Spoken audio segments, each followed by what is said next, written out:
Ladies and gentlemen, non-binary listeners, heroes and heroines, crooks and crookians, Keith Richards and Mick Jagger, the audio performance you are about to enjoy discusses casinos and gambling. We do not recommend gambling with money you cannot afford to lose or that is needed to pay bills. If you have a gambling problem, contact your problem gambling hotline. If you do not know how to contact your problem gambling hotline, send an email to help@casinocombat.com. We will find that number for you and provide it to you. Our host, past performances are not indicative of anyone's future results, including his own. All materials presented here are based on actual facts. Names and dates are changed to protect the innocent and the guilty. Some events unrelated to outcomes may be omitted in the interest of brevity and... Hey, Ryan Reynolds here from Mint Mobile. Now, I don't know if you've heard, but Mint's premium wireless is $15 a month. But I'd like to offer one other perk. We have no stores. That means no small talk. Crazy weather we're having. No, it's not. It's just weather. It is an introvert's dream. Give it a try at mintmobile.com/switch. Upfront payment of $45 for 3-month plan. $15 per month equivalent required. New customer offer first 3 months only. Then full price plan options available. Taxes and fees extra. See mintmobile.com. You were scrolling down memory lane when you accidentally tapped your ex's post from years ago. Better delete the whole app. When scrolling's a bust, tacos are a must. Paso the old El Paso. Pick up an old El Paso standard stuffed taco kit today. When modern life gets rough, grab the timeless taste you love. Paso the old El Paso. Clarity.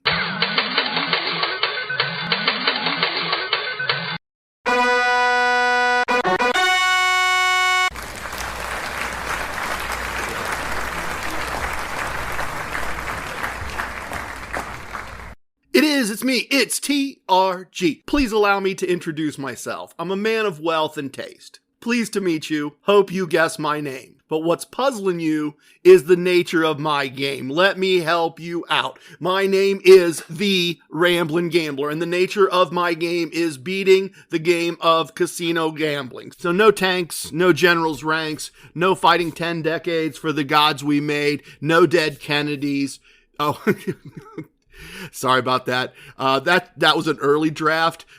T-Rex did tell me there are dead Kennedys. I have no idea what that means, but there are dead Kennedys. Anyway, just small house advantage wagers, discipline, focus, and the power of will to live a casino lifestyle in whatever way you see fit. Welcome to episode 131 of our Casino Combat Podcast. If this is your next time, welcome back. Glad you are here. If this is your first time, this isn't everyone's cup of bourbon, and I know that that's fine. But if you want a unique and interesting perspective on gambling, if you would like to be more than a casual loser of money in a casino, stick around. We will be happy to teach you how to win more often than you lose. No one wins all the time. That's not the claim, and that is not what this is about. But we can teach you how to go on free casino vacations and finish the trip with more money than you started with.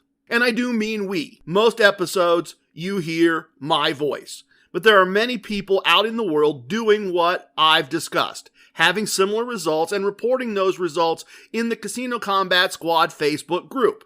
There is a dedicated group of people behind the scenes, members of the Inner Circle and the Excelsior Brigade, T-Rex, Billy with the great last name, a variety of people sharing ideas and techniques and looking for new tools to add to the Casino Combat arsenal.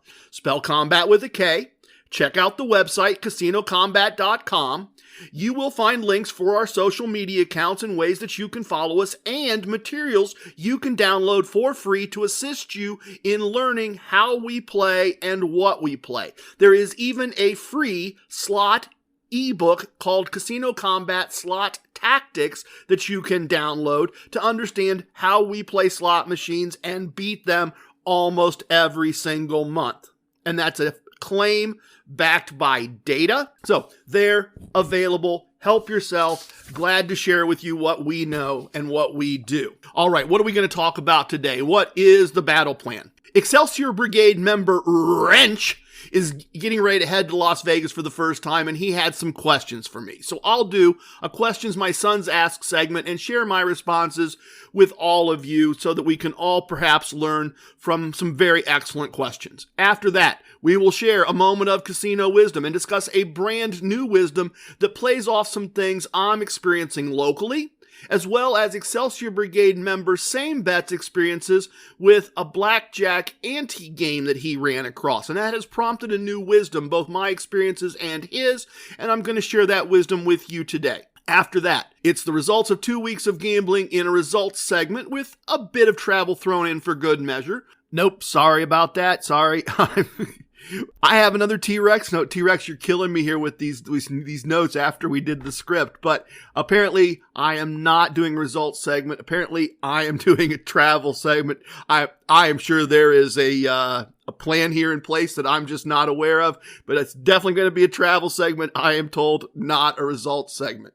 After that, we are going to head to the virtual VIP lounge where my guest is Nakatomi Tony, frequent podcast contributor of thoughts, ideas, and moral support, and part of the brain trust of people that are always researching thoughts and ideas. He had one in my opinion, on some things related to rewards programs in Atlantic City and some things he's considering, and we decided to have a phone call about it rather than do it over text. And I recorded the phone call, and we've done a light edit on it. Going to be great. From the parts that I've listened back to, it really is just two buddies sitting around having a conversation about Atlantic City, about things in Atlantic City, about the Atlantic City reward programs, pro and con, and as you might expect, we both rambled a little bit and got off on some tangents, but I think it's going to give you just that perfect VIP lounge feel. Two gamblers who know Atlantic City, sitting around talking about pros and cons, sitting around talking about shows and restaurants, and we went for about 30 minutes, and I think you're going to really enjoy it, and it's going to really capture that virtual VIP lounge feel. I think it's an instant classic. I really do. Before we do all of that, let me tell you the squad has been very busy in the casino combat galaxy. People are going on comped cruises. In fact, Mrs. TRG and I are getting ready to leave on one in the very near future, but we have other squad members who are cruising as well and taking advantage of comped cruises.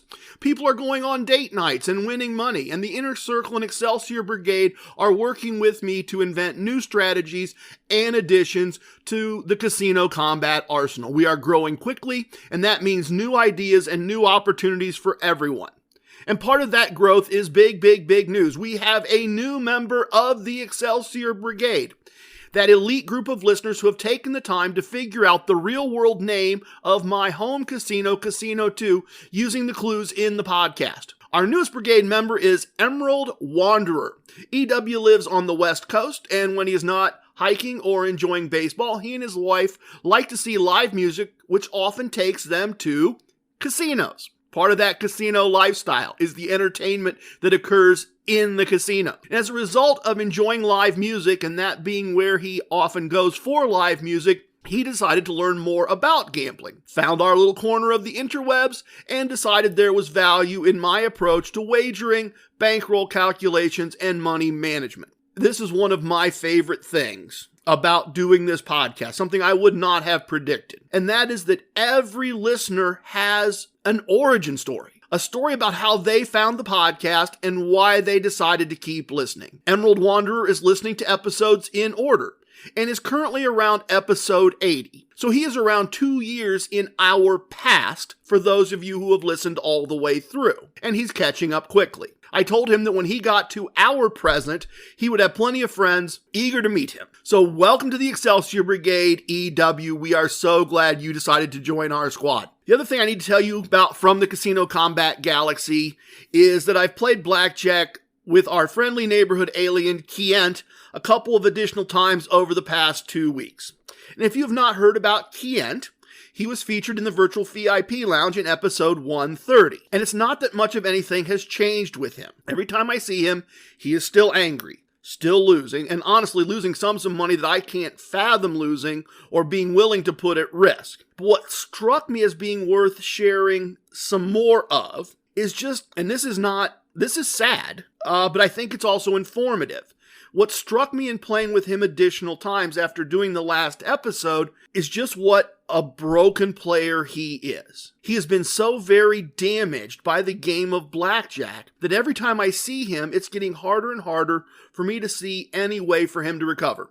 Not that that's any of my business, not that he's asked. That's not the point. I'm playing with him at the same table. There are multiple other people. For me, the game moves at a very manageable pace. I'm able to play with plenty of extra mental bandwidth to observe what is going on around me and to analyze, because better or worse, that's what my head does. It tends to think through things and analyze things. I don't see any way that he is ever going to recover from the damage he's done to himself, and that may not be his goal or his plan. And it may be that as a result of this, he very literally can't win. He is afraid to hit or double hands that he should. He bets large amounts out of anger and loses. Amounts of money that would allow him to recover if wagered slowly and properly over time. He then randomly makes large side bets, hoping to win a lot of money quickly, and in the rare case where that happens, most of his win goes right on the next blackjack wager and often is lost. And if it's not lost, he doesn't have the bankroll to make the proper double or split that basic strategy requires because the bet is too large for the amount of money he brought into the building. Inner Circle member ECE PhD, fourth to the ring, recently sent me a very interesting roulette strategy. And I'm considering printing it out and, offering it to Kent in the hopes that maybe that shiny new object might lead him to play a different game and play in a way that might work better for him. It's a very interesting and controlled system. I've just started looking at it. May or may not bring it to the rest of you. We will see. I've got some other big brains working on it with me. Nakatomi Tony, Same Bad, Equine Ensign. They just got their first look at it. We haven't run it through the lab. I trust ECE. He's the only person to ever earn a doctorate in casino combat. I know he's played it. I know he likes it. I just want to get a few more eyes on it and a few more brains on it before I share it with all of you. So we will see. But it would be, in my first blush analysis, it would be a huge improvement for Kent if he moved to a different game that hadn't damaged him and had a plan going in that maybe he would trust and try, and that has some good controls on it, if I might add. But I'm not bringing this up once again to shine light on someone else's misery. No, as I watched Kent, I started to see situations where my thinking is sometimes tempted to do something I would not normally do. Perhaps a bit of hesitation about a larger double because of one that went poorly to start the shoe. Or thinking, this isn't going well, maybe I'll just cut this session off a bit early rather than play all the way to the negative exit. Now, I never do those things, but in playing with Kent, I started to see my own hesitations and my mental responses. In his play, I started to see things in my own head and see why I do things differently, I dare to say properly. And in that process, I started to perhaps have some insight into how he ended up so broken, angry, and scared. I have years of success behind me that he doesn't have. When I pause and consider not doubling, a small voice says, it's the right play, it worked out so many times in the past, the math says it's correct, do the right thing. And I do. And I'd like to submit to you that that is the 50% of this that is the concentrated power of will, the focus and the discipline to do the right things in those moments. And that is regrettably something Kent hasn't learned. And I have Casino Wisdom number 82 in my brain because I learned that from a member of our inner circle, and I keep that wisdom with me, and I trust my training and my techniques, and I go forward. I know I've recovered from a -6 in my play stack many, many times in the past. There's no reason to walk away now. I know that if I take a negative exit, I'll just play the next step of the meta martingale or the mini meta martingale, whatever my plan is, and that I'll recover. I have all those positive reinforcements to fall back on. Kent doesn't have those positive reinforcements. He has negative reinforcements that he has created for himself, and then he has reinforced those over time. And he's grown angry and scared because of them. I would love it if Kent wanted my help. It's painful to watch his struggles. I've honestly left a table or two a bit earlier on the positive side because it was just tough to watch. I had won enough. I had hit my positive exit and then some, and it was just becoming a little bit of a mental struggle for me. But I truly believe there is a lesson there that we can all benefit from. Knowing Kent has reinforced my commitment to staying disciplined, consistent, and focused on a winning mindset. With new, gentler scented Clorox disinfecting wipes, clean finally smells as good as it feels. On everything from lamps to ceiling fans. Even on your kid's toy shark. Oh, ouch. Clorox disinfecting wipes. Now available in crisp lemon. Find it on Amazon. Clorox. Clean feels good. Shaq here, spinning fast-acting pain relief with Icy Hot. Ice works fast, heat makes it last. Icy Hot, you're so back. Or not playing. And I do think that is a valuable lesson. All right, that's what's going on with the squad, good and bad. That's what's going on in the Casino Combat Galaxy that I think might be informative. Let's get started with the battle plan. And the first thing is questions my sons ask. We asked for Mojo Nixon. They said he don't work here. We said if you don't got Mojo Nixon, then your store could use some fixing. My sons ask questions about gambling, and Excelsior Brigade members ask questions about gambling. Today's question comes from the fixer builder gambler Wrench, who's getting ready to go to Las Vegas for the first time. These are all excellent questions, so I thought we would go through them together. Wrench already has an MGM relationship from other parts of the country, so he's building on that and staying at the Luxor on the Las Vegas Strip with a room comp. His first question is this: if we play at MGM properties other than Luxor, will MGM still see this as a return on their investment and keep the comps coming, or do you think they want us to play where we stay? Excellent question. Excellent first-timer question. This is one of those things that's somewhat unique to the Las Vegas Strip. In Las Vegas, MGM owns about, I'm going to call it half. It's really not quite half the Vegas Strip, but a third or more. And Caesars Entertainment owns another half to a third. And then there's a variety of other properties. Stratosphere's unique to itself, Resorts World, the Wynn Company, the Sands Company, Casino Royale, Treasure Island, Hard Rock now owns the Mirage. But a big chunk of the Strip is owned by two brands, MGM and Caesars Entertainment. And that's somewhat unique in the country. Most other places, there's one casino, or at most, there's a group of casinos that are all different brands. For instance, Detroit has, 3 casinos? One's My Choice, one's MGM, and one's unique to itself brand. You're not bouncing around. There's no charging things other ways or other places, or having, if you play at one brand, that's the brand where you get the points. And you can leverage that in some ways. Well, Atlantic City's the other obvious one, right? Atlantic City has a whole bunch of casinos, and it happens to have 3 that are all part of the Caesars brand. But that's also unique. I can't think of anywhere else, and somebody certainly can correct me, but I can't think of anywhere else in the country, or anywhere else in the world for that matter, where you have contiguous groups of casinos that are all part of the same brand. So this is an excellent question, and a question that is somewhat unique to Las Vegas. Oh, I did them some disrespect. There's also downtown in Las Vegas, Circa and the D, and I don't remember, the Four Queens maybe, that are all part of the same brand. So that's another one that's unique to Las Vegas. So to answer the question, MGM does not care where you stay and which MGM brand you do your gambling or your spending with. Now, they care if you stay with them. I mean, if you stay with MGM and then do all your gambling at Caesars Palace, so if you stay at Luxor and go down and do all your gambling at Caesars Palace, they're not going to see that play. They're going to see you as a player that didn't play on their comp, and your comps are going to go down or disappear. But if you're staying at Luxor, and Luxor does not have the machine you like, or Luxor does not have the rules you like, you certainly can go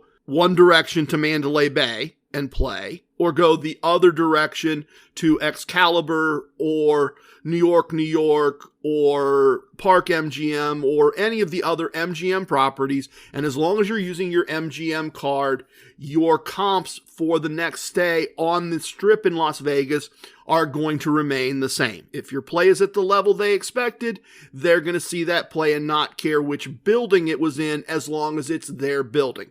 Likewise, in terms of getting points on money you spend, which of course then turns into tier credits and reward credits, that's free, tax-free imaginary money. If you prefer the restaurant in a different MGM property, they don't care about that either. They would prefer that you are an MGM customer and that you do your gambling with them and your spending with them, and they will comp you appropriately. It doesn't matter which building.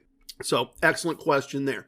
His next question: do you recommend joining Caesars or other players' clubs while in Vegas to start relationships for the future, or just focus on MGM currently? He says, currently, I have no points because I haven't been to MGM in some time. So let's take this maybe a little bit backwards.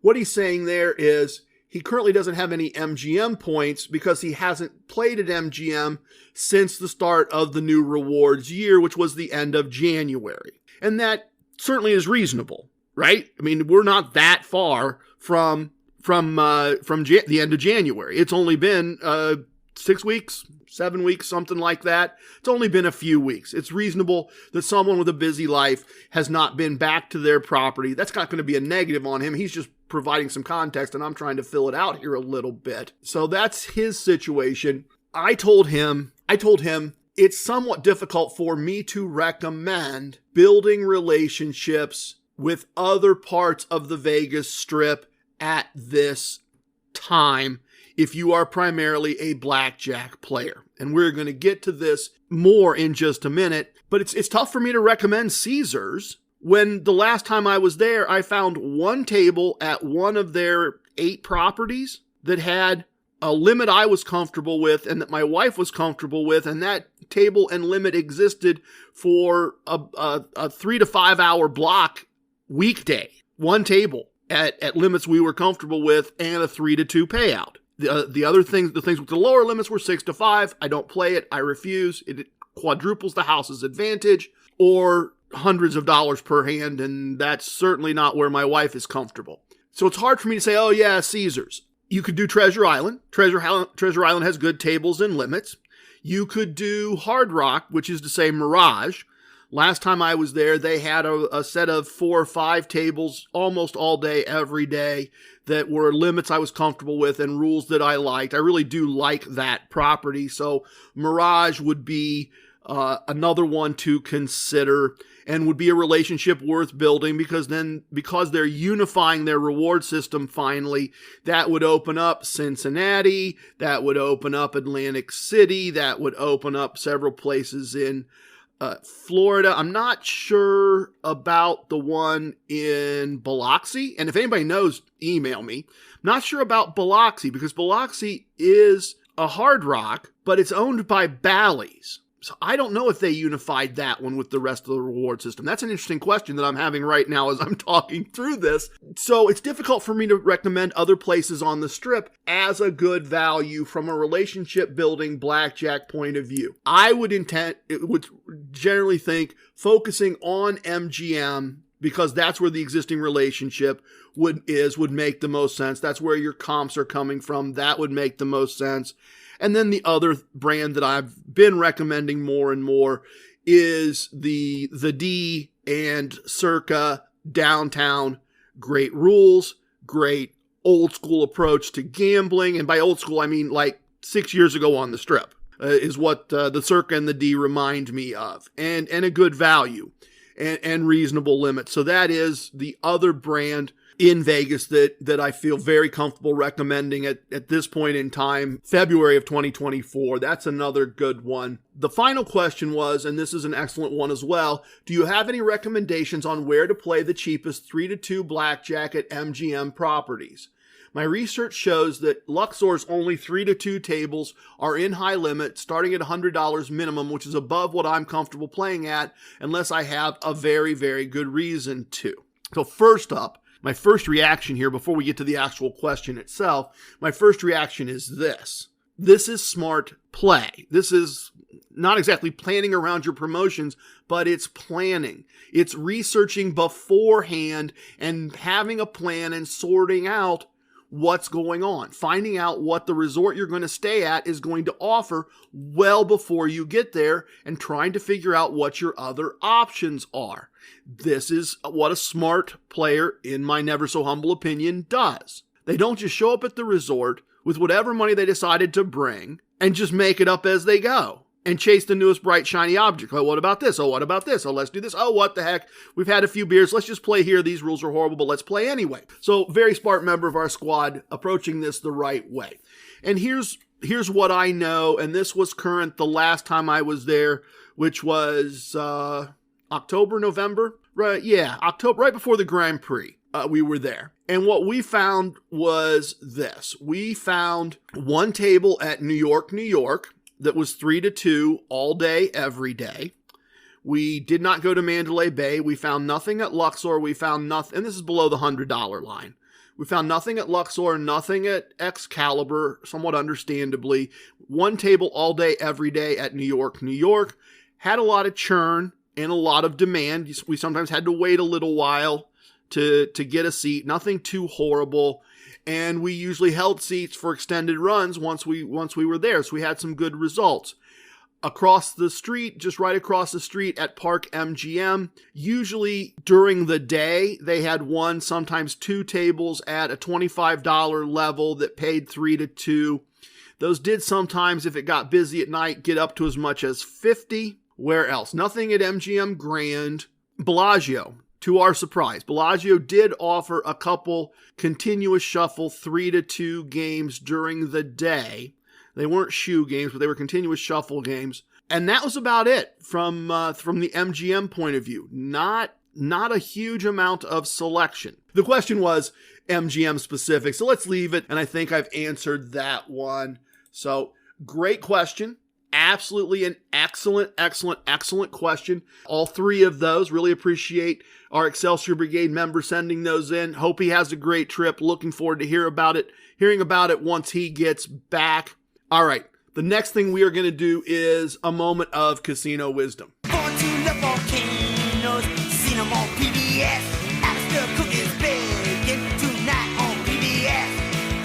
Maybe he needs my money more than that man without a home.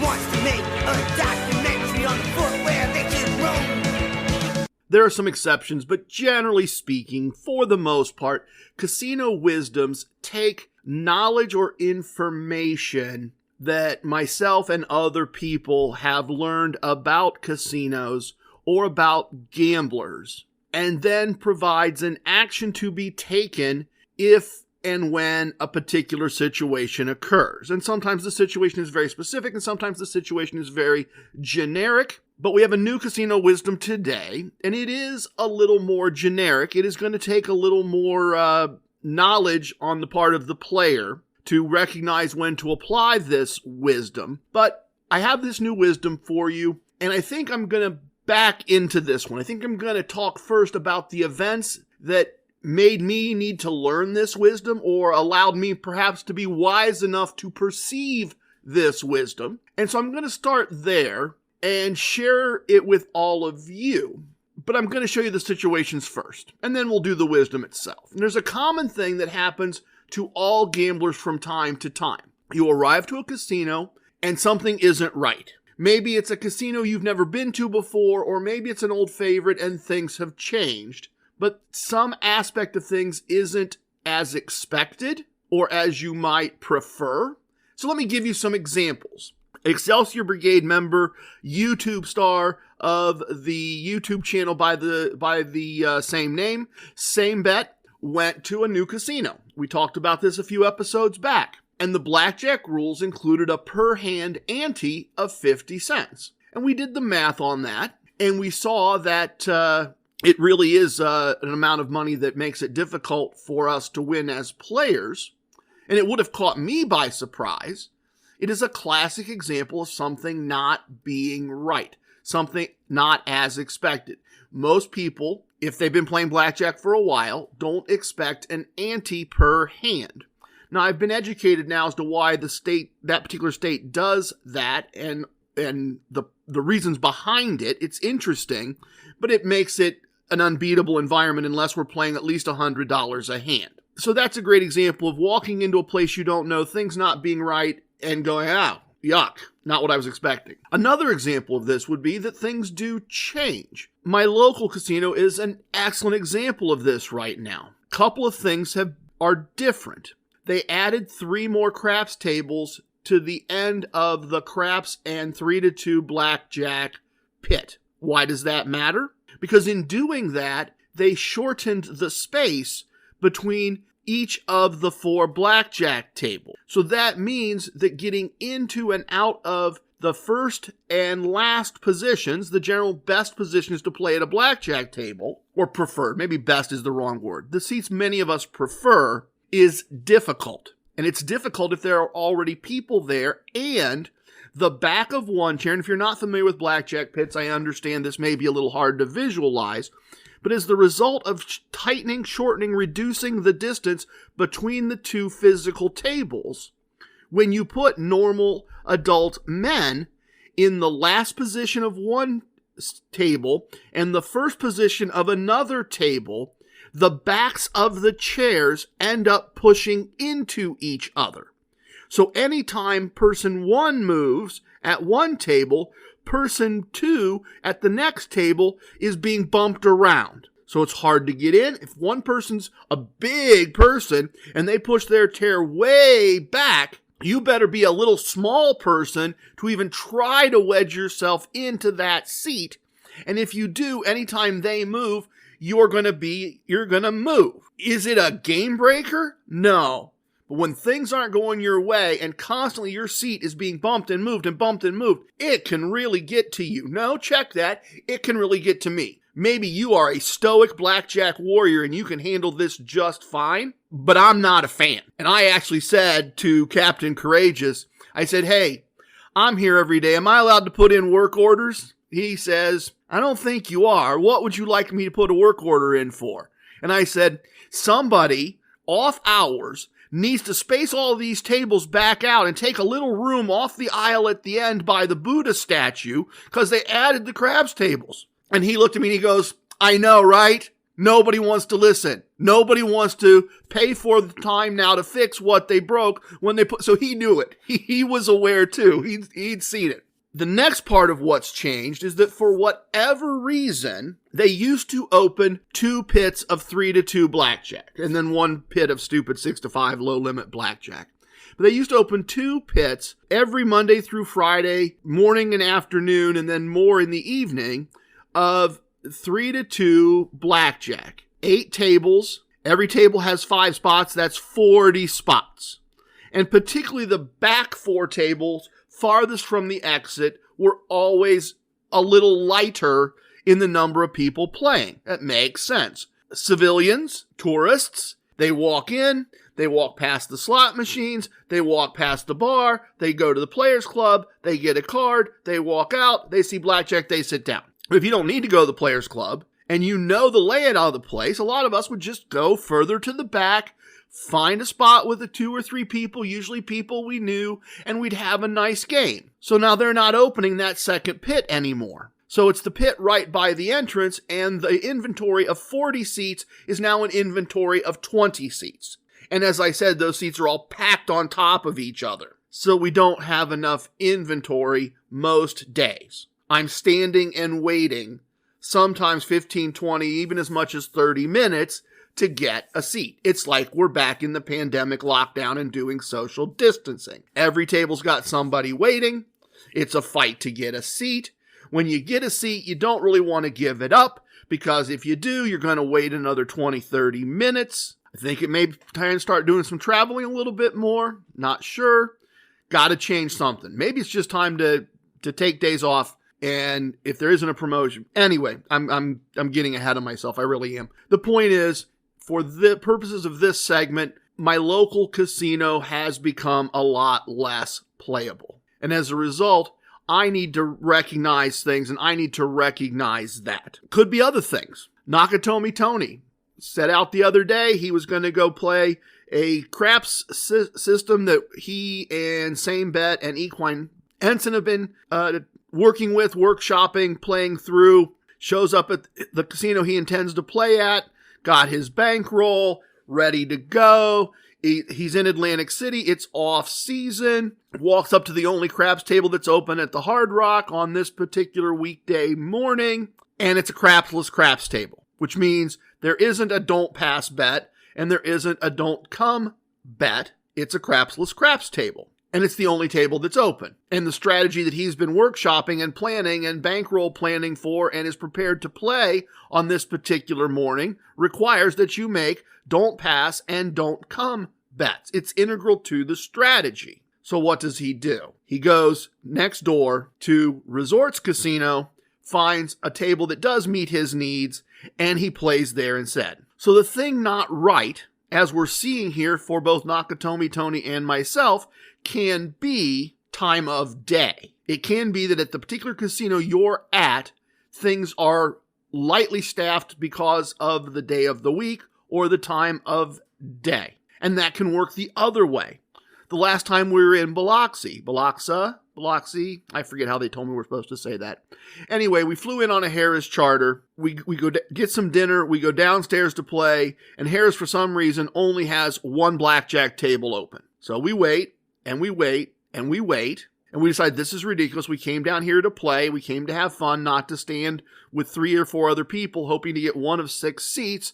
And we took an Uber and we went down to the Beau Rivage, which we love. And that's MGM points, which we love. What we didn't know, not being from there, was on this particular evening, Beau Rivage was running a special annual one-night-only Asian dance and cultural art performance. And the place was packed. Absolutely packed. The showroom had just let out. They were just getting ready to start another performance in about an hour. So you have both the people that came for the first show and the people waiting for the second show, and the place is a madhouse. Big energy, lot of fun, but what does that mean? All the table limits had been pushed up much higher than what we normally expect from Beau Rivage because of all the people that were there. And the same thing happens around big events in Las Vegas or big events in Atlantic City. Blackjack table limits in general in a casino directly reflect supply and demand. It is a true capitalist system. If there are a bunch of players, the demand is up, therefore the limits are up. If it's a slow Tuesday, not only are there not as many tables open, but there is not as many players, and the limits are generally lower because there is low demand. So we caught a high demand problem in one point. Quite frankly, 12 players isn't high demand, but we caught a high demand situation at Harrah's, only one table, 12 players. We thought maybe we would correct for that and go to Beau Rivage, which would normally have been a great idea, but they're running an event and they're having high demand. The move, had we known, would have been to go Golden Nugget or Scarlet Pearl in Biloxi, but we didn't. Okay, I think you get the idea there. You show up and some aspect of the casino betting environment isn't what you expect. I think you get that idea. We've shown some examples there. So here we have a situation, right? We know that sometimes things are not right. And what are we going to do? We've got some options. We could do what Nakatomi Tony did and make an adjustment. We could play anyway and try to overcome the negative. We could play bigger than our bankroll requires at Beau Rivage. Or we could give up and play 6-5. So here it is, Casino Wisdom number 72. If the rules, limits, or environment are not right for you or your plan, don't play. Simple as that. If the rules, limits, or environment are not right for you or your plan, don't play. Easy to say. Very easy to say, right? Often hard to do. For instance, we get into those situations, and Mrs. TRG always wants me to just give in and play 6-5. How bad could it be? How many blackjacks are you going to get? And I always refuse. It's always a hard no for me. It's a hard no for me on math, and it's a hard no for me on principle. I'm just not going to validate 6-5 as an option. I'm not. But it's a difficult thing to do. You were there. You came to play. Perhaps if you're like me, you came to make money, and something about the environment isn't right. Or at my local casino, the environment isn't right. Or at Beau Rivage. What did we do at Beau Rivage? Because I told you the first part of the story. I told you the story about the story to get to the wisdom, right? But what did we do that night at Beau Rivage? We were staying at Harrah's. We couldn't play at Harrah's. We went to another place we like. Table limits are too high. What did we do? We went to the bar and we played video poker, a very low house advantage game. We accepted that we wouldn't get many tier points that evening. We'd been on a plane all day. We enjoyed several rounds of comp drinks and the band and played some video poker, and I suspect, without looking back at the notes, we lost a few bucks. Probably nothing significant. It's video poker. It's a low house advantage game. The limits were not right at blackjack. Everything was packed. Craps tables were busy. Things were not right, so we didn't play. That's a direct application of Casino Wisdom number 72. Nakatomi Tony in Atlantic City. He didn't see a table with 2 bets that he needed missing and play half his strategy. He didn't go, oh, well, what the heck, I'll just wait for a point and bet. He didn't just make something random up on the spot. He didn't play. Now, he had the option of other places. He had the luxury of many places. He went next door to a different place and played there instead. The rules of the game at Hard Rock were not right, so he didn't play there. He played somewhere else. So it doesn't have to be don't gamble at all. That's not what I'm saying. When you hit a speed bump like this, it's also a time to remember Casino Wisdom number 15. And that's one of the most important Casino Wisdoms I've ever shared with you. Casino Wisdom number 15 teaches us, I'm not playing the game of, in our case, blackjack, or craps in the case of Nakatomi Tony. I'm playing the game of casino gambling. I'm not playing the game of blank. I'm playing the game of casino gambling. And there are plenty of ways to play that game. If Casino Wisdom number 72 prompts you to not play a specific game, you can still play the larger game, the more important game. You can play that game by not playing. In our case, we'd had a day of travel. We were going to be in the area for another 3 nights, I think it was. We played the game of casino gambling a different way. Enjoyed the nightlife, enjoyed the live music, enjoyed some comped cocktails, and played a little video poker along the way. Which brings me to my final point before we move on to the travel segment. I've got to remember it's a travel segment. To be really good at the game of casino gambling, you need to be comfortable with and capable of playing more than one game. If you're going to do it at a high level, if you're starting out, learn one game, be proficient at it. But if you're going to really play at a high level, you really need to be proficient at more than one game. Blackjack is the game I beat the most often. It's the one I learned first, and it's the one I know best. But I could easily switch to Baccarat if it's available and the blackjack environment or rules are not right, at least for short periods of time on trips. I'm not sure I can spend hours and hours a day on Bach. It just puts me to sleep. Kind of melatonin for the soul for me. Over the past few years, I've gotten comfortable at a craps table. And the Casino Combat Arsenal includes multiple tools for beating the game of craps. And if the table limits are too high at full-size traditional tables, bubble craps is often another option. You can use TRG4 or TRG2 on the don't pass line and do just fine at craps and have a wonderful evening of play. You can play my use 6 to win 6 strategy. You can use ECE's ambush strategy. There are lots of choices and options in the Casino Combat Arsenal. We have a slot strategy in our arsenal, and most casinos have machines that work well with that strategy. I don't play much video poker because casinos don't hand out many tier points for that play. But it's a low house advantage game to play and enjoy some drinks and be in the casino. If you want to round out what you know, find some YouTube videos, find some video poker strategy guides, learn basic video poker strategy for jacks or better video poker. It's available on almost every machine. You don't have to get into all the wild, crazy variations of video poker if you don't want to. But a nice little extra tool to have in the toolbox to pull out just once in a while. The point here is that once you've mastered one game and one way of winning, one specific casino game, think about other games and techniques so you have more options if the rules, limits, or environment for your main game are not right for you or your plan. Okay, I did a little bit of travel that I'm going to tell you about, but it was Mokolos. If we knew more about our sleep, what would we do differently? Would we go to bed at a consistent time or take steps to reduce interruptions to our sleep? With the all-new Sleep Score, Apple Watch measures your bedtime consistency, interruptions, and sleep duration. Then, every morning it combines these factors into an easy-to-understand score from 1 to 100. So you'll know how to take the quality of your sleep from good to excellent. Introducing the new Sleep Score on Apple Watch. iPhone 11 or later required. REI Co-op presents a perfect outdoor moment with the perfect gift. Picture this. You're ripping with your favorite person. Bluebird skies, blower powder, and frankly, you're skiing like legends. So sick. Another lap? Thanks to REI's curation, from lid to sticks, you nailed the gift. No way. How'd you know? Does it get more perfect than that? Give without guessing. Shop in store or visit REI.com. Local gambling this past couple of weeks, so let's go do a travel segment next. We got into a car, away we started rolling. I said, how much you pay for this? Said nothing, man, it's stolen. We'll travel around the world, just you and me, punk rocker.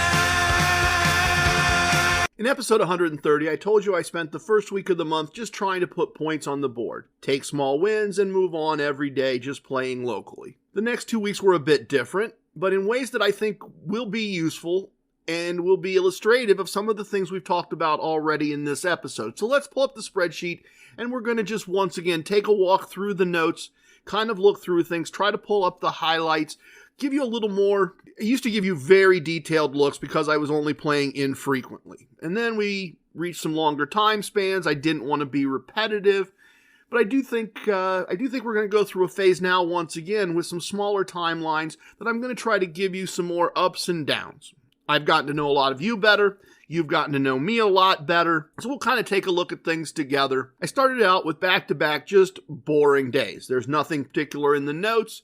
Kind of continuing the theme of just getting on base, just singles and doubles, nothing special. Following day started out well enough. 2 quick, small, positive exit blackjack tables, but not quite to a day's pay. Not quite. And things then get a little long, a lot long, and a little messy. As I said, this has been becoming a tougher environment to play in, and in hindsight, I probably should have recognized that. I took a small loss, followed by a big loss, and an offsetting win of exactly the same size. And this is where the environment is really starting to grate on me. It's really starting to bother me. The crowded tables, the lack of options, the back and forth. Really not having a good time at this point, but work is work. I stayed with it, and I take back-to-back mini meta martingale losses, and honestly should have been smart enough to just be done. I wasn't. I didn't. I won a few bucks taking a break and playing Little Shop of Horrors, and then put together 4 back-to-back winning tables at a larger unit size, and the final note says it all. Turned a losing day into a winning day, barely. Could have had a larger profit leaving after the second table. Yeah. All right, and this is not the fun part. I said we're doing shorter time spans and more of a play-by-play format for these last couple episodes, and this is not the fun part of doing that. I don't get to gloss over this and say, oh yeah, I took a loss. I've got to kind of go through this with you for you here, and that's my job, to be different than the rest, and that's enough reason to go for me. It's my job, and without it, I'd be less than what I expect from me. So I'm not going to enjoy this going back through this day, and that makes it more valuable to all of you. I started great. Solid blackjack win. Not quite a day's pay, but solid. And thinking I'd learned my lesson from the day before, I took a break. I waited patiently. I found another table, and I set a very small positive exit number to get the rest of the money for the day. And I hit that number, and I left the table. And I played a bit of video poker. Oh, there that comes around again. I played a bit of video poker while waiting for a drink and got talking to Gabriel and agreed to join him at the craps table. And I've been wanting to try the play all day craps method that Equine Ensign and Same Bet and Nakatomi Tony have been working on and been workshopping. And so this was a great opportunity to hang out with Gabriel a little bit and play that strategy. It did not go well. I lost almost a half day's pay, and that's where I went wrong. That's where I screwed up. I should have said, you won a day's pay, then you gambled for education, you hung out with your friend Gabriel, that you haven't had a chance to see and hang out with in a while. I should have just taken the small win and walked away. That's what I should have done in hindsight. Hindsight's always easy, right? Hindsight's always easy. Instead of leaving, I decided to just do what I had done so easily a mere 45 minutes before. Find a blackjack table, set that small positive exit number, get the win I wanted for the day, and get out. And this is me feeling invincible. That thing that I still struggle with that traps me. I'd been having a good run all month. I screwed things up the day before, but fixed them. I just win. That's my thinking, right? I'll just win that small amount and be done. Instead, I turned a positive day into a negative day by losing almost an entire table buy-in. And now the place is getting crowded. There's an event at the arena that's nearby. I'm mad at myself. Seats are hard to find. But I won most of that loss back and asked them to save my spot and went to the men's room and felt like I had a good chance of winning the rest. I didn't. I took a pair of mini martingale losses, offset slightly by a pair of small wins in between. And at this point, I'm tired and I'm frustrated and I'm ready to be done. Past ready to be done. I noted the final loss with a note that says, wrecked for the day and headed home. Not quite seeing the environment well, am I? The next day was back to basics. I was near the MGM slot place on some work for IT tasks. I got a comped tank of gas. I love that comp. Talk about value. Free, tax-free, imaginary money turned into gasoline. Points, imaginary points in an imaginary computer app turned into gas in my tank. And I won some money using TRG slot strategy El Numero Dos, playing the Devil's Lock machine. Won some money with the free slot play. Had a small win at my local casino playing blackjack. And maybe finally started to learn the lesson for the week just a little bit. The exit note says, the slot win plus this win, it's enough. It's enough. That's the note. And it was just a bit more than a day's pay. Just enough. And I'm so happy to get out of there. All right, let's see what else jumps out here. Couple of zero exits or near zero exit. The one note says, and this is often true, this is often the pattern. The one note says, won $1,000, getting back to even 4 times, plus $5. I did legitimately win over $1,000, going minus and catching up, going minus and catching up, going minus and catching up, and only had $4 to show or $5 to show for it. But then the interesting thing is the next entry is a tip for a root beer. And then the entry after that is 30 minutes later, and it's a solid day's pay win, quick, in the notes. So that's me doing things the way I want to do them. Played a long stretch. Saw I was in a constant struggle to stay even. Accepted a $5 win as the best I was going to do. Took a break. Stopped by the Buddha statue, I'm sure. Got a root beer. Tipped the young lady a few bucks. And then had a nice, easy session to my goal and out the door. The next day was also easy. The notes indicate that I started a 3-chip exit with 1 day's pay set aside and finished it 2 shoes later with more than 2 days pay won. So the 3-chip exit generated more than another day's pay in additional profit. The following day I had a long day. Notes indicate stuck at crowded tables, fighting for a seat, admittedly sometimes playing longer in one spot than I should have because seats were limited, and eventually just ran out of endurance and ran out of time on my time roll. And I wouldn't have been if I'd been winning, I'm sure, but I was reaching the end of what I was willing to do and put in. And I took a loss on more than a day's pay because I just had enough of the entire thing and needed to be done. I didn't really so much hit a normal daily negative exit for myself. I just hit the point of enough's enough, and the next day was worse. I had real work in the real world. I arrived a bit later than I intended. Seats were again limited, and once again, I eventually just got done putting up with it and took a loss as much due to time and environment as anything else. This is me learning the wisdom I just shared with all of you. And also being very honest, learning that wisdom because of Same Bet's input, because of conversations with Nakatomi Tony, right? This is the village. This is the squad. This is me hearing what's going on with other people and knowing what's going on with myself and going, oh, look at this. Look what Tony did that I'm not doing, because he can, but that's on me, right? That's on me to make that adjustment. And maybe mine's a little more tricky than his because of the opportunities that I have available and the opportunities that he has. But that's how these wisdoms get learned. It is not, sometimes it was me and Gabriel. Sometimes it was me and the Walking Wikipedia. Sometimes it was me and the world's kindest man. It's just all different people, and it takes us all having experiences for those experiences to kind of lock together and click, and we go, yeah, okay, now I see it. So I go home, and I told Mrs. TRG that I took the loss, and I said, and not only did I take a loss, but I'm sick of that place. When they can't open that second pit, I'm sick of it. It's crowded. The table positions are horrible. I'm tired of the same angry guy complaining all the time. I just looked at her, I said, I'm taking a personal day tomorrow.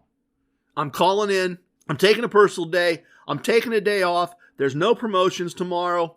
I'm just going to take a day and step away. And over breakfast the next day, Mrs. TRG was talking through her schedule for the following 2 days, and she was just booked in the best possible retired person ways. She was just booked all day for 2 days straight, morning till night. Programs at church, dinners with friends, phone calls scheduled with relatives. And so she said, maybe you want to go to Casino 2. Maybe you want to go to that MGM property that you like. Maybe just a change of scenery, a change of environment.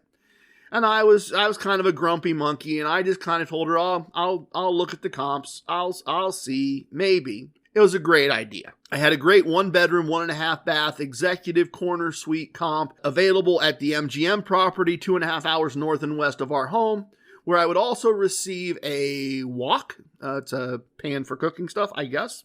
I think it's going in the pile to be sold. I don't think we're keeping that. And I had a very nice free bet. And that was a better option. Once again, playing around your promotions.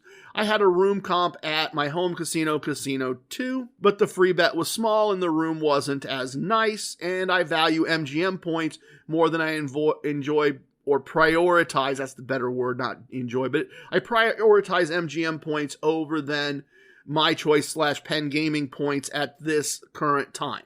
So that all made sense. It's the same drive, hour-wise, time-wise, roughly the same tolls, nicer room, better promotions, plan around your promotions, use your casino wisdoms, off I go to the MGM property. And after I checked in, I got some work done, including having a great conversation with Nakatomi Tony that I recorded that you will hear in just a few minutes when we adjourn to the virtual VIP lounge. And I went down to the casino and I went to work. I won plenty of money, basically covered everything lost the previous couple of days. But the thing I think you will find interesting is how I won the money. Not that I won the money, but how that process went. This casino is very interesting in that their table limits move a lot during the day, which I assume is because demand changes a lot. It is not uncommon for me to come in and all the blackjack tables are at 25, a very weird 35, and $50 denominations for table minimums on the main floor. But then I'll be playing with someone and they're only betting $10 or $15 a hand because they've been there since 7 a.m. I'm showing up, or 8 a.m. Obviously, I don't know. I'm showing up at 3, 4, 5 o'clock, checking in, showing up at 3, checking in, doing some stuff, going down, playing. But they're grandfathered in and they are not giving up their seat because when they came in, they were playing at $10 or $15. And this casino is very generous in that if you're grandfathered in, unless you leave the spot for more than 20 minutes or don't tell them to hold the spot, it is your spot and you are at the table limit from when you sat down. And so I find a spot at the first table for the day. and it's a $25 minimum table, and I play for a good solid hour, at least 3, maybe more like 4 shoes, and the pit boss doesn't impact me, but the pit boss comes by and moves the limit up to 35, a limit I hate. Just weird way to play. Mixing red and green chips is annoying when you're doing stack management, and she does comment that anybody new to the table's at 35, everybody else is still at 25, but I've done the zero exit thing again. I've done the down and up, down and up, down and up, down and up, like a Marine recruit doing push-ups, and I decided I'm going to take the zero exit. I actually hit a blackjack on the last hand and was up just a chip or two and decided to take a break. Played some Heidi and won a few bucks. Now I'm walking around and I'm seeing tables at 35, tables at 35, tables at 35. As I said, I hate playing a $35 unit size. It's messy. My brain doesn't do it well doing TRG4 because you got to manage green chips and red chips, green chips and red chips. And I see one $25 table and it's 3-2 and it's full. And so I decided to use some more casino wisdom and practice patience. And so I waited a few minutes, and I waited a few minutes, and I waited a few minutes, and third base opens up. The guy in the last seat gets up and walks away. And I slide in, and I buy in, and sure enough, about a half a shoe later, pit boss comes by and says, "Oh, hey, are you doing better over here than you did over there?" And I said, "Yeah." I said, having a little more success here, playing a little more on the positive side than the negative side. And she said, "Oh, well, good." And she raises the table limit. And it clicks in my brain what she has just said. I mean, I knew this. I intellectually knew it. But in that moment, it clicks in my brain that it's 6 o'clock, something like that, maybe 6:30. And she has just said that this table's going to be $35 for the rest of the evening for anyone new coming into the game. And I'm in the game. And I'm at third base. I'm in the final seat. I'm in spot 6. And the table behind me is closed. Nobody's going to be bumping my chairs. There's plenty of room. I got elbow room. I got room to stretch out my legs. I got a $25 limit, no matter what anybody else does. And I held that seat for way over 4 hours. I decided at that moment that until I took a negative exit or decided I was done, this was my chair. I was going to own this chair for the rest of the night. And when I was done in this chair, I was done. If I'd have taken a negative exit right away, I'd have been up to my room, and that would have been that, and I'd have been enjoying my 1-bedroom, 1.5 bath executive corner suite and my views of the skyline. But it didn't happen that way.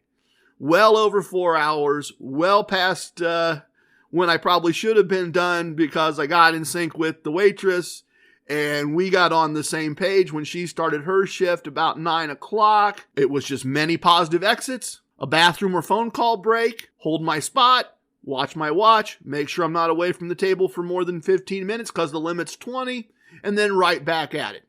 I finished the trip, stopping at my local casino and putting a large free bet on Don't Pass, winning it, picking up a free gift, and walking out. A nice wrap up to a frustrating couple of weeks. I need to plan a bit more travel and a bit more time away from my local casino until, or unless, the play conditions improve. That's what I'm really thinking, as I need to be a little bit more aware of that. I need to be a little more cognizant of that. And I need to recognize that as I did during the pandemic, maybe driving 30 minutes, waiting 30 minutes for a seat and having to wait 30 minutes again, maybe it's just better to drive the hour and a half to one of the Penn Gaming My Choice properties where I have plenty of chairs and plenty of options. And maybe it makes sense to start using promotions a little better. I'm going to look at that a little bit. Anyway, 2 weeks, clearly it was not all sunshine and roses. I am not only showing you the fun parts of it, I am showing you the bad parts of it. I got called Deacon Blues several times during this 2 weeks. In fact, a couple of times in a row I was Deacon Blues. But how does the entire 2 weeks end up? That's really what matters. That's one of our core concepts. We're not playing for the day. We're playing for an extended period of time and then evaluating. We got 2 weeks here. The spreadsheet says plus a bit over 6 days pay after expenses, and the comps add another couple of days pay in value. And that break in that wonderful hotel room was certainly something. Hi, I'm here to pick up my son Milo. There's no Milo here. Who picked up my son from school? Streaming only on Peacock. I'm gonna need the name of everyone that could have a connection. You don't understand. It was just the 5 of us. So this was all planned. What are you gonna do? I will do whatever it takes to get my son back. I honestly didn't see this coming. These nice people killing each other. All Her Fault, a new series streaming now, only on Peacock. Did you know that parents rank teaching financial literacy as the toughest life skill? That's where Greenlight comes in, the debit card and money app made for families. With Greenlight, you can send money quickly, set up chores, automate allowance, and track spending with real-time notifications. Kids learn how to earn, save, and spend responsibly, while parents have peace of mind knowing smart money habits are being built. Try Greenlight risk-free today at greenlight.com/Spotify. Thing I needed, and Mrs. TRG will find somebody to buy the kitchen appliance that we don't need. Lot of value. I should have done better. I mean, honestly, if we're doing the review, I should have done better. We could have done better. Some different decision making would have added a couple more days pay to that number. Not completely thrilled. 6 days pay in 14 days, and there's not all play days. And there's some days off in there, weekends in there. But that's also the value in writing everything down. Not a bad income and some solid lessons learned and proof that no matter what, even if sometimes it's master teach thyself, we're all still learning, we're all still growing. We will do the last week of the month and the results for the entire month next episode. But for now, let's go hang out with Nakatomi Tony in the virtual VIP lounge. We went to the Philly Pizza Company and ordered some hot tea. The waitress said, well, no, we only have it iced. So we jumped up on the table and shouted anarchy. Welcome to the most must-listen-to segment in casino podcasting, the virtual VIP lounge. Our lounge is open, and we have the best virtual everything virtually all the time. Best virtual food and drink served in virtually any VIP lounge, virtually anywhere on the interwebs. Guaranteed or your money back. As always, if you can, press pause, pour yourself something, fix a plate, settle in. Don't pour yourself a single. This is going to go a minute. This is going to be great. I've got a nice big pour of Gentleman Jack here, just one ice cube. I think this is going to be, I said in the open, I think this is going to be an instant classic. The background, the story about the story to get to the conversation, I guess. Nakatomi Tony was driving home from a casino trip in Atlantic City. I'm driving home from a trip to my local casino, and he sends me a big long text. And he says, it's probably too long, but I'm thinking out loud. I listened to it and I sent him a text and said, I'm going to need to read it again. And I agree we should have a conversation around this. I think this will be great. And then he got busy and I got busy, and it took a minute to get back to it. I decided in the lead up that we would record this and then use it as a virtual VIP lounge segment. That's exactly the way that's exactly the way it sounds to me. When I listen back to what T-Rex has edited, that's what it sounds like to me. It sounds like what a conversation that might occur if Tony and I were just sitting around in a VIP lounge somewhere, talking through things, two guys who know Atlantic City, talking about Atlantic City, talking about the reward systems, talking about a variety of things. As you might imagine, we end up going sideways a bit here. And then just the other bit of background, I actually recorded this conversation with my phone while talking to Tony on a video chat after I checked in to a hotel room at an MGM property about 2.5 hours west and north of my home. So I had just checked in, got things set up. T-Rex was less than thrilled with my choices of equipment. The audio needed a bit of tweaking on his end because the phone was laying on top of the computer and recording both of us because that's the equipment I had available at the time of the conversation. So here you go, a nice VIP lounge chat with Nakatomi Tony. But the premise of your text was interesting, and I thought that it was really interesting that it related to a casino wisdom, which was the idea of if you have multiple reward systems available, which clearly you do, right, pick the one that makes the most sense for you. And when I got your text, it was pretty clear that you'd put a fair amount of time into thinking through that and looking at expiration dates. And it's now been almost a week since I looked at it. So maybe let's talk through that, because I thought it made a lot of sense. And then I do have one other maybe for you, I think. Okay. Well, like if memory serves, like getting over to the Borgata is an effort, and it's in the small first world problems thought process of being an effort. You got to take the connector and you got to get over. And it's only 3 casinos over there, right? There's Golden Nugget, Borgata, and Harrah's.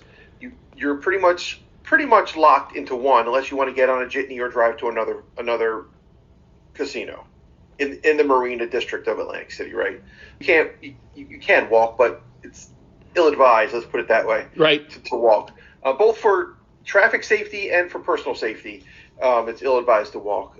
Whereas if you go to for my level of play, which is not high at all, to be clear about that, as you know, but the tier credits I was not getting percentage-wise to get to the next, as you indicated, like you got to look at the percentage of what you get compared to what's you need to achieve to the next level. Right.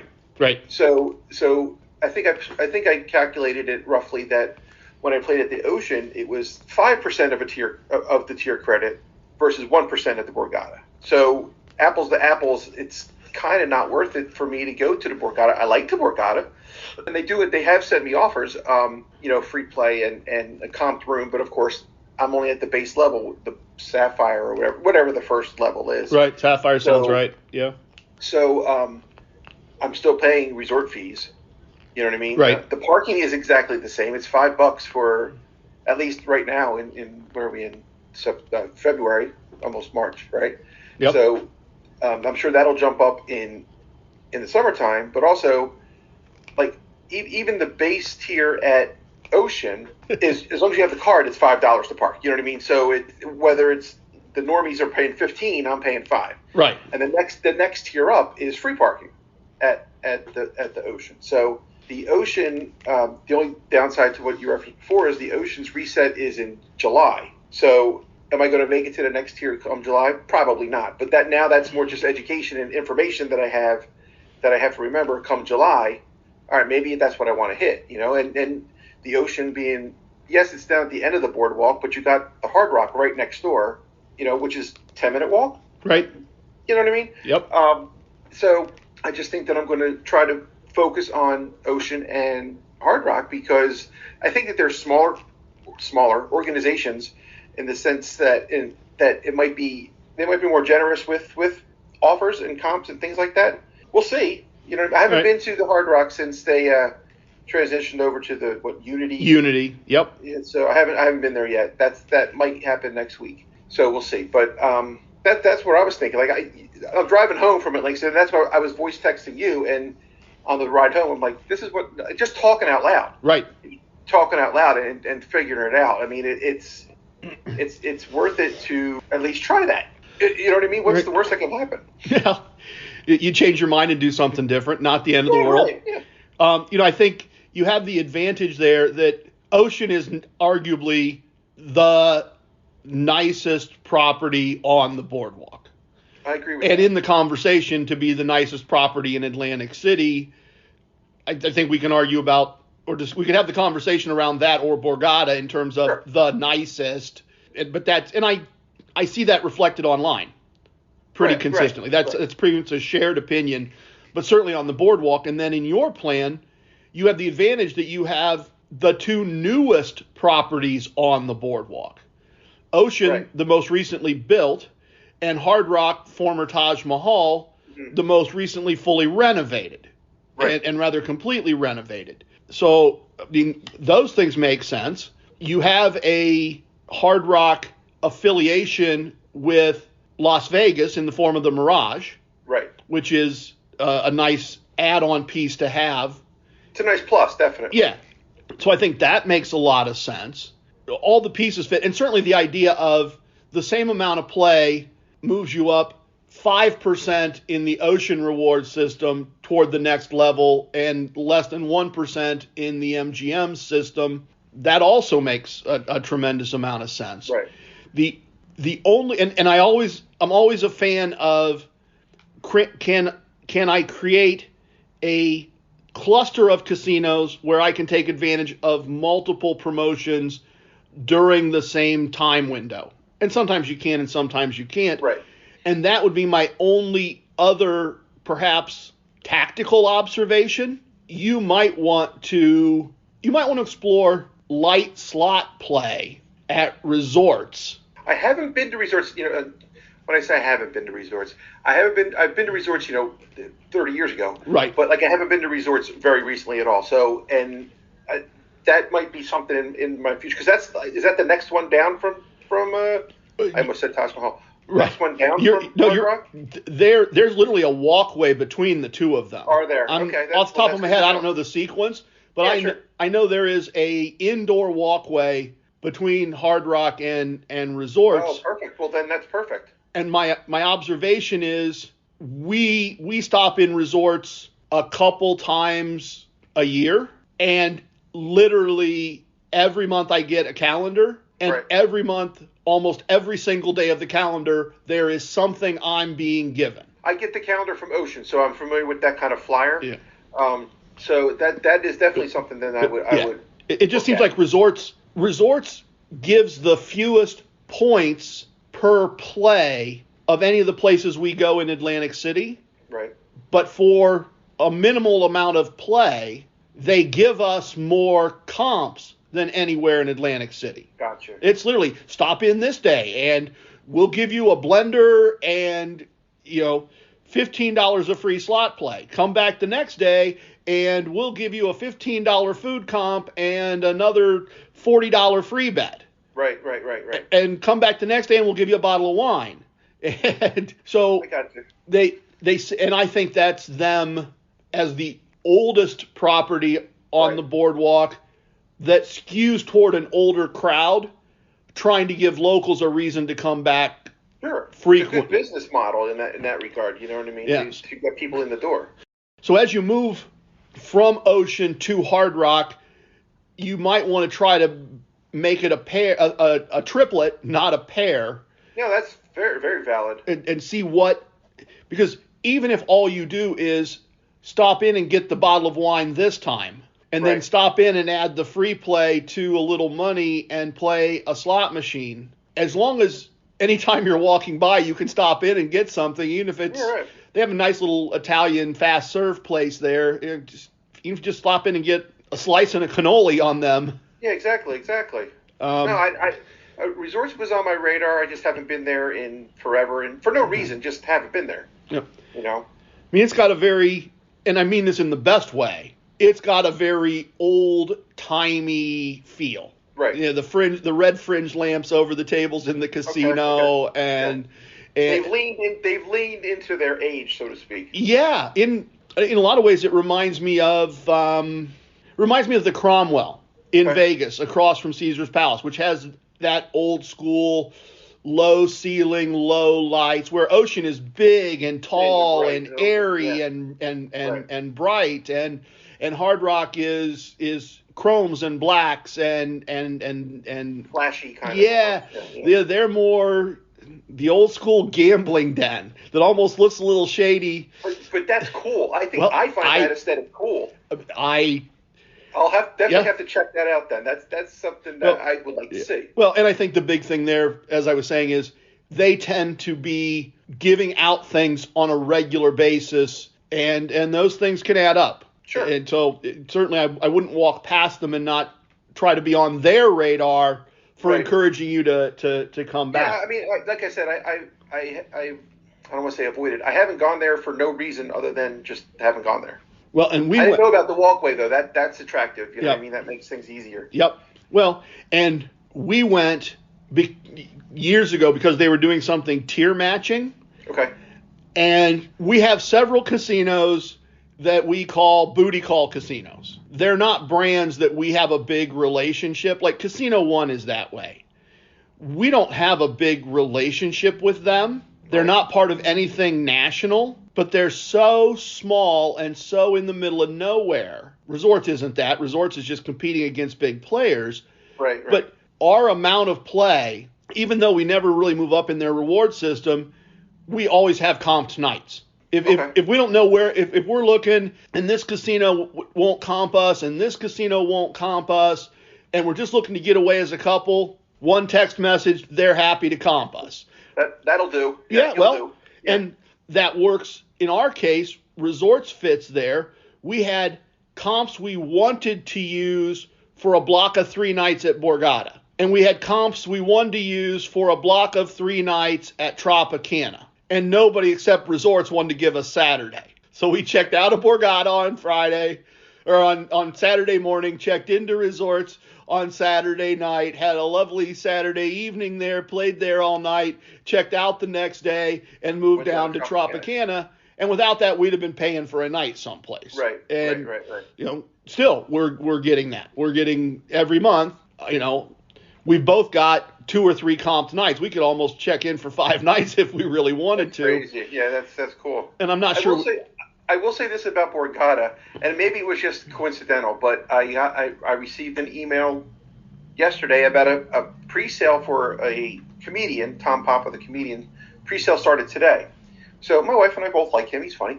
So, and we haven't gone not even going anywhere, but we don't typically take advantage of the entertainment that's in Atlantic City because the prices, frankly, are high.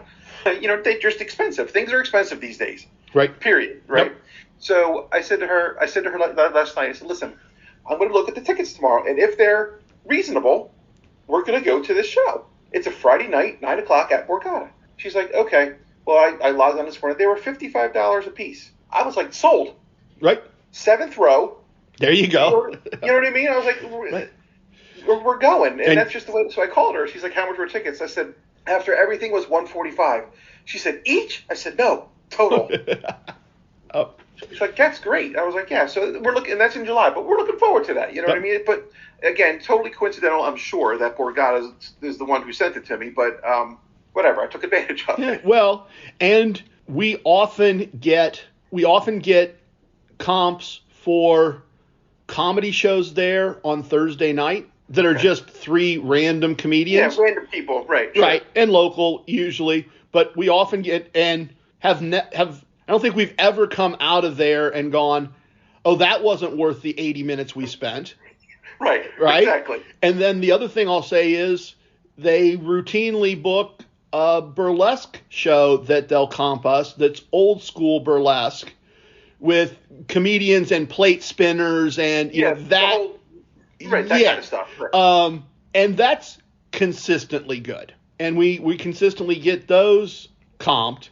In fact, that one's the funny one because often I'll walk up to the ticket desk and say, I'm not sure. I think I might have gotten a mailer and I didn't bring it or an email. I remember you played the dumb tourist guy. And she's always like, oh, honey, don't worry about it. Give me your card. Oh, here, you're fine. Because as much as anything else, the ticket window opens at 3 and the show is at 8. Right. And they'd like to keep you around and fill the room because it's a big room. Right.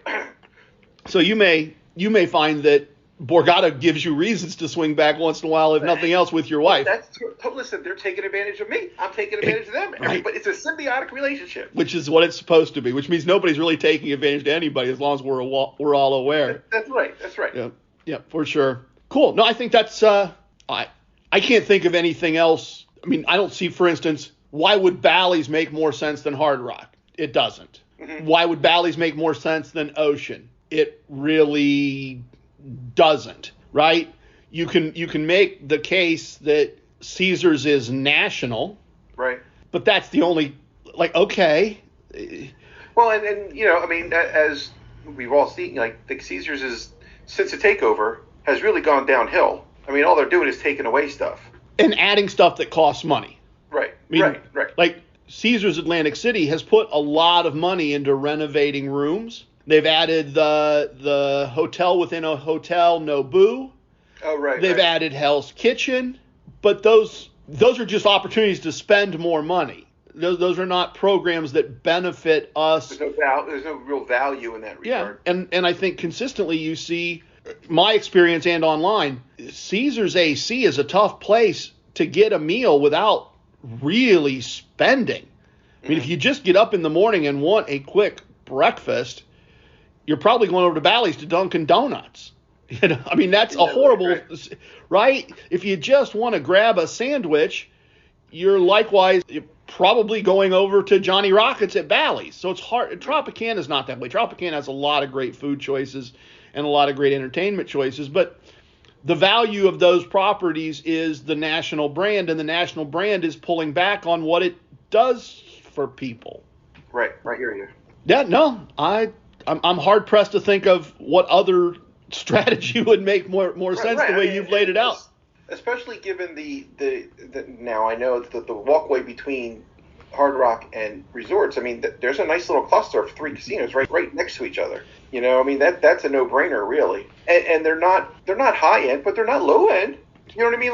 Like you said, like Ocean's consistently ranked pretty darn high in the satisfaction rankings. You know, and again, my play is not high end at all. It's not, you know, I'm not just playing bubble craps either, but you know what I mean? It's respectable, I think, you know. I was playing green chip level, you know what I mean? Right. I'm comfortable playing that. That's fine. Well, and I would also say that, I mean, when I'm at Ocean, even in season, I consistently see tables that are open for less than green chip level minimums, which means green chip is not their low-end player. I agree with that. I've seen that as well. I've seen consistently $15 tables. Right. Consistently, both craps and blackjack, and you know, I mean, even some of the carnival games are $15, you know. Yep. But so I don't think for someone playing, and that's a very similar level. I mean, sometimes it's more than one green chip, obviously, but the key to status for people playing at that level at a place when they can go fairly regularly is repetition. I mean, I managed to get in Caesar's systems all the way to 7 stars with that level of play. Just grinding it out 3 or 4 days a week when it was 30 minutes from my house. Sure. And every year, like October, I'd tell Mrs. TRG, well, this is the year I'm not going to get to 7 stars again. And then every year, somewhere between October and the end of December, I'd have a day or two where things just clicked. Where things, a multiplier or something along where things just went off, and I won a lot of money, and then went, oh, not only did I win a lot of money, but because of the amount of time it took, I'm now going to hit 7 stars again. Right. And so certainly it was just that opportunity thing, right? Take the small amount of points, and you may be surprised that suddenly things go your way, and you are moving up. Not necessarily to 7 stars, not necessarily to tier 4, or tier 5, whatever that is. But yeah, let's face it, the goal would be, you know, I've heard nothing but great things about Hard Rock's VIP lounge, food and brunch. Okay. I can say from experience with ACE and ECE that the Ocean Lounge is wonderful, and never had a bad meal there. So that would be right. Parking first. That's the short-term goal. Is parking. Right. I mean, like I said, it's $5, but it's one of those like, I want that. Well, everything we do to decrease our costs increases our profits if they happen, and decreases our costs. Right. So yeah, parking and AC first, lounges second, comped rooms and shows third. Right. And comped rooms and shows aren't. You may get to comped rooms and shows based on play, not tier. Right. Right. So yeah, no, that. I mean, honestly. In a lot of ways, I'm jealous, right? I wish I had that smorgasbord of properties. Yeah, no, I understand that's not the norm. Yeah. And I was going to ask you, like, now, because I've really only been in Atlantic City casinos, I've been to Vegas a couple times, but they're their own animal, you know what I mean? So the casinos you regularly play at, I can only assume are not to the size that Atlantic City casinos are, or are they? So for instance, I am often at Caesars Atlantic City or Tropicana on a weekday day, even in season, and going, why don't you have more tables open? Yeah, right. And in season, that's because A, competition, total number of tables in the market, and B, the beach, the dolphin watching tour, right? All the other activities. The hangover. Now, a Thursday evening in season at Tropicana, then the places I normally play feel small and not busy. Yeah, I'm consistently amazed at walking down the escalator or riding down the escalator at Caesars on a Wednesday morning in season at 8:30, and I'm like, really, that's it? This is all you have open? Well, like, for example, even, again, it was February, I totally understand that, but like at the Ocean, they had one craps table open, and it wasn't packed, but every spot was taken, but you weren't shoulder to shoulder. Right. You know, there was on each side, there's maybe 5 people on each side. Like, that's decent, but there was only one craps table open. They had, I think they had 4 or 5. The others were closed, clearly. But, and even on the blackjack table side, like or I should say, other table games, they were maybe half open. Again, it was a weekday in February, 9:30, 10 o'clock. I mean, it wasn't like crack of dawn, but it wasn't exactly late either. But you could have sat down at any one of those, and they had plenty of dealers too, also just standing there with their arms folded too. But so yeah, I mean, when they're operating at full capacity, fully staffed, and a demand for it, right, they make every place I play feel small. But there are plenty of, we could compare notes on plenty of Tuesday mornings, plenty of Monday afternoons, and probably similar number of tables open, that kind of thing. Okay. You know, I'm here at a big MGM property as we're having this conversation, and when I go down, it'll be much bigger than the normal places I play. And then the interesting thing, too, is that I'm in a big money town today. Right. And right. the play that at Casino 1 or Casino 2 is making people snap their necks when they walk by is going to look like small potatoes compared to everybody here. There'll be little old ladies with Greek accents that'll be throwing around black and purple chips and making me look like I can barely afford to be here. And that's just regional differences and environmental differences. But no, the big thing about Atlantic City is the rules are great, the table limits are reasonable, and you have truly a smorgasbord of choices of choices and options. I mean, if I was there, I'd probably be it's Monday, that means Tropicana. Yeah, I get you. It's Tuesday, that means Golden Nugget because of this reason. Whatever reason. Right. And I'd be tier matching and point matching into that third level a lot of places based on 1 or 2 days a week of. And like you said, I mean, the third tier is where things start to happen. You know what I mean? So yeah, but I'd be a Monday through Friday with generally five different places, probably on 5 different days. I hear you. And then mixing and matching. And then saying to Mrs. Chirurgy, where do you want to do this weekend? Right. You know, what do you want to see? Where do you want to eat? What do you want to do? Right. Exactly. That would be and we'd be planning a few weeks out. Oh, hey, this act is going to be at this place, and we've got room comps, or we've got room comps next door, and that kind of thing. And we still do some of that. It's just we often have to drive a couple hours to make it happen, as opposed to 30 minutes. We're all getting older, and it's appealing to say we're just going to stay the night. You know what I mean? And especially with empty nesters, it's appealing. We were just talking about that. My youngest son just got accepted to the same college my oldest son goes to.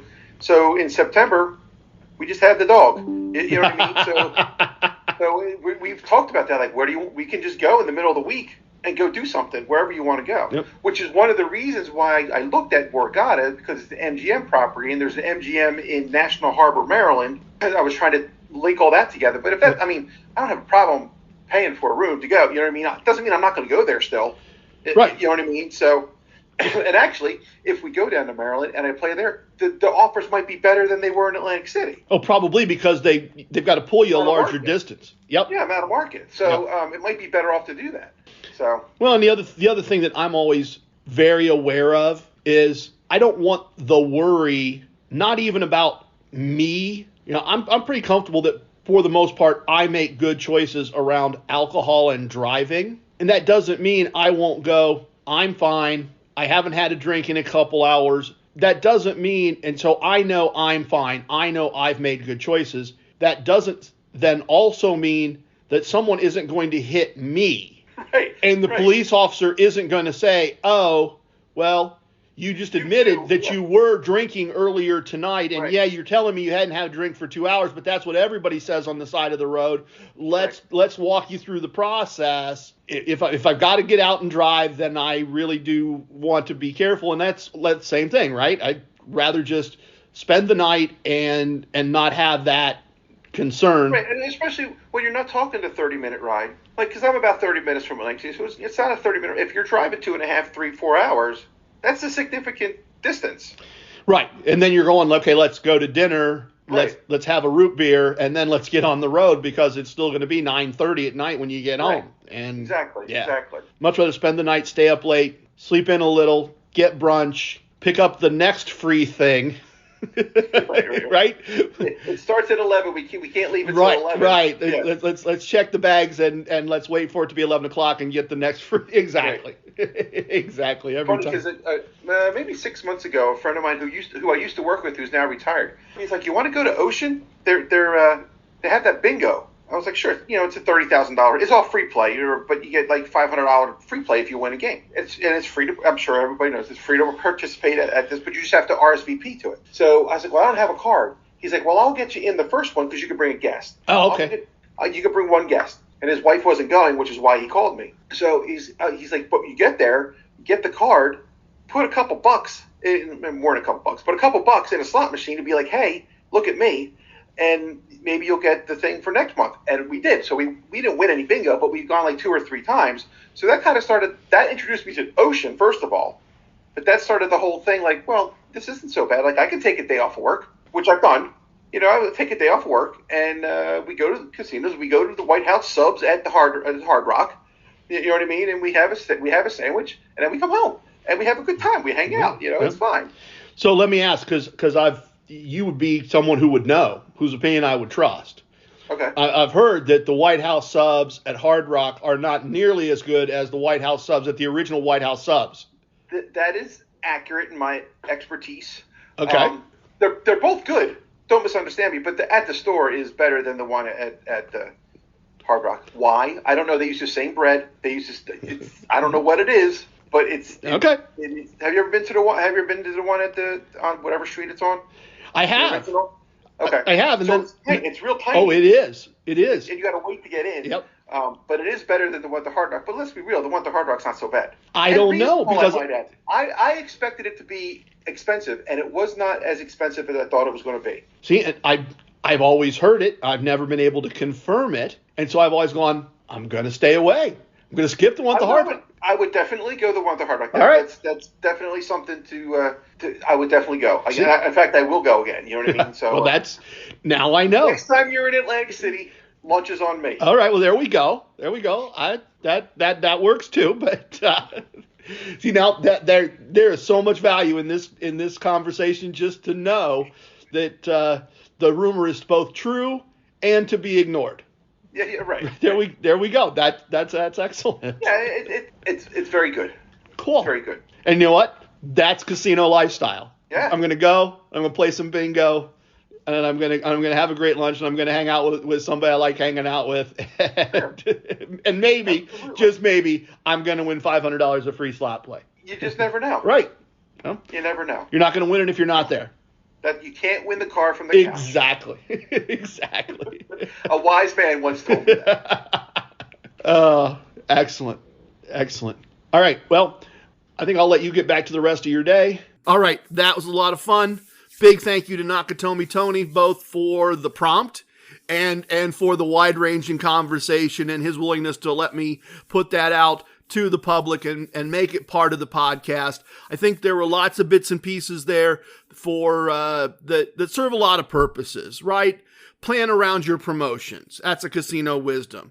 If you have more than one reward system, pick the reward system that's right for you. This idea of if you have the luxury of multiple casinos in a close proximity to each other, near each other, or one on the way to the other, maximize what you get out of them by being engaged with several of them. You saw in that conversation the idea of hitting multiple places in the same day and collecting multiple sets of comps and gifts and food and putting, free play and putting a little action on all of them and keeping all those relationships going. And we caught a lot of those things there. So as I said, thanks again to Nakatomi Tony. I really hope you all enjoyed that as much as he and I enjoyed having the conversation. So please tip your waitresses, tip your bartenders, tip your dealers.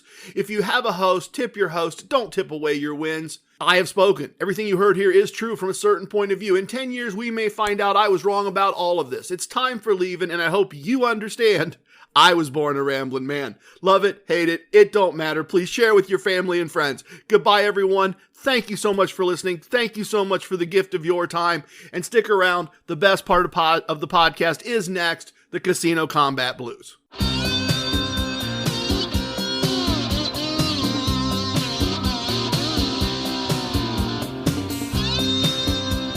For Atlantic City Empress, Casino Combat's ace. There are profits in the casino tonight, I can feel it in my bones. I had a premonition, you should probably play alone. I know the house has an advantage, but that's part of the thrill. If we follow the core concepts, the chips begin to spill. So baby, here's your player's card, put your bankroll in your hand. Use just some of that money now, do it just the way we planned. Just follow the core concepts and you could win several grand. Well, it's good if it goes down like that, don't have to play to lose. It's gambling as a business, the Casino Combat Blues. Casino Combat Blues. The dealers and the pit bosses, the security and the law, the winning and the losing and the tricks nobody saw. No matter if it's blackjack, roulette, or craps, you've gotta carry defense, cause you always carry cash. There's lots of shady characters, lots of dirty deals. Everybody has an alias, cause that's more fun we feel. It's the lure of winning money, it's got a very strong appeal. Perhaps you'd understand it better standing in my shoes. It's the ultimate enticement, it's the Casino Combat Blues. Casino Combat Blues. Whoa.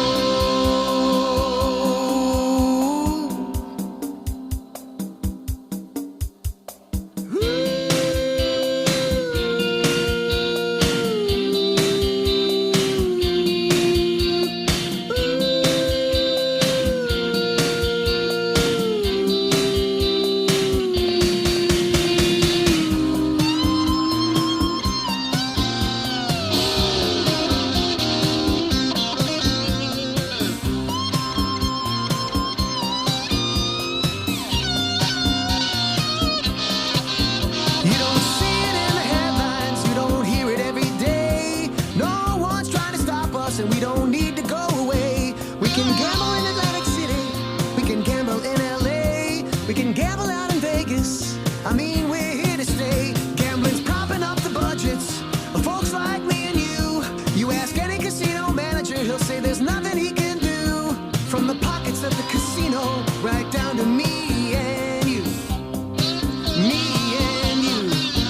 It's a winning proposition and one you shouldn't refuse. It's just the core concepts, the Casino